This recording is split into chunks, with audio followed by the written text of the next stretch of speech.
LDC পরবর্তী বাণিজ্য সুবিধা ধরে রাখতে আরও 12টি দেশের সঙ্গে মুক্ত বাণিজ্য চুক্তি নিয়ে আলোচনা চলছে।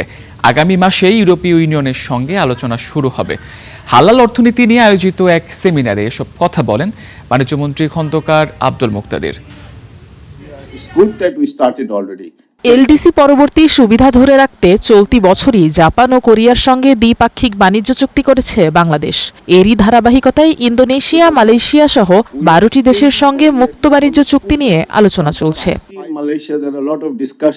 পররাষ্ট্র মন্ত্রণালয়ের গবেষণা প্রতিষ্ঠান BIISS আয়োজিত এক সেমিনারে এই তথ্য জানান বাণিজ্যমন্ত্রী। এ সময় তিনি জানান, স্বল্প সময়ের মধ্যে ইউরোপীয় ইউনিয়নের সঙ্গে আলোচনা শুরু হবে।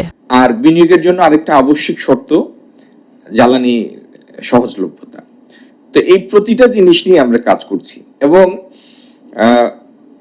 বাংলাদেশ যেন তার এলডিসি গ্রাজুয়েশনের পরে আপনারা তো সবাই জানেন যে এলডিসি গ্রাজুয়েশনটা 3 বছর এক্সটেন্ড করার জন্য গ্রাজুয়েশন আমরা জাতিসংঘের কাছে আবেদন করেছি এবং সেটা ইতিমধ্যে 2টা ধাপ পার হয়েছে।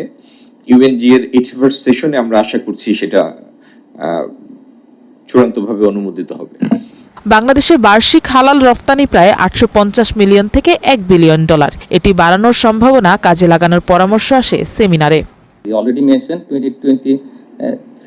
2028 should be the scaling up and 2029-2030 should be in the integration phase. So that target should be in there in our mind in the policy making. So with that I would like to thank everyone. আন্তর্জাতিক বাজারে হালাল পণ্যের বাজার ধরতে সঠিক নীতি কাঠামো, গবেষণা, প্রযুক্তি, দক্ষ জনশক্তি এবং অর্থায়নের গুরুত্বের কথা উঠে আসে সেমিনারে।